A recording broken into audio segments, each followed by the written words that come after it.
So you are from Canada, you studied in the US, and so we are wondering, where does your interest for Russia come from?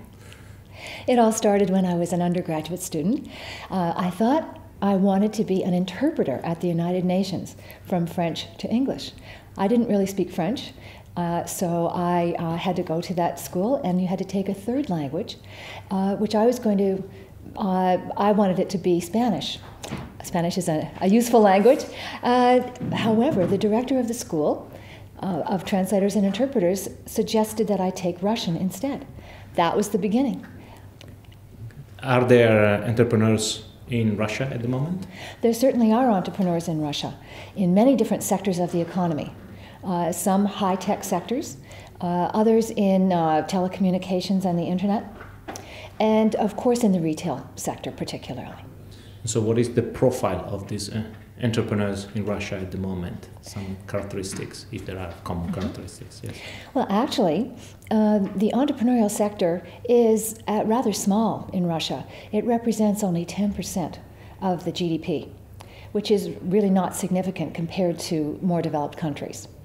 A couple of years ago, I did a study with my colleague, Professor Daniel McCarthy, also of Northeastern University, and our graduate assistant, who was Russian-speaking, on an analysis of highly successful Russian entrepreneurs.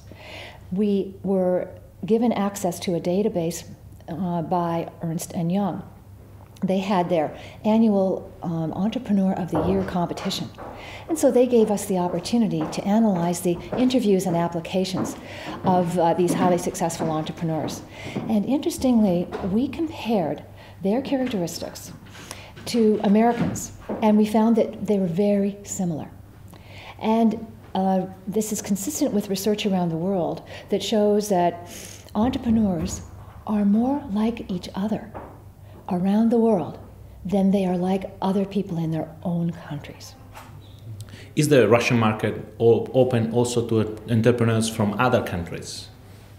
In what sense?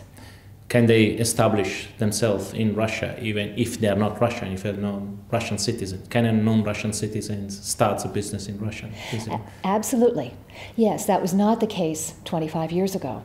However, it is possible now, and the best way to do so is to engage in a partnership with a Russian.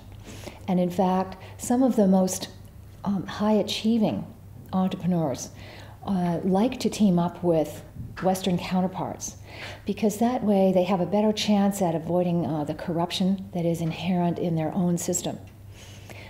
So yes, there are opportunities. What has been the role played by the famous oligarchs in the Russian economy and the development or not of entrepreneurial climate in Russia? Oh, that's a very big question, a very big question. And we know some of the main oligarchs have encountered a lot of difficulties if they are not well connected to the Russian government. And those who are well connected fare very well.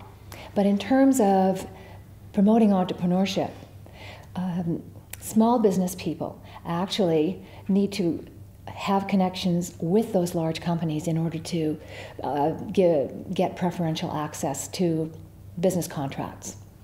Okay, so to close, okay, is Russia a good country to invest in compared to other countries, including the US, for example, or Canada? What's your opinion?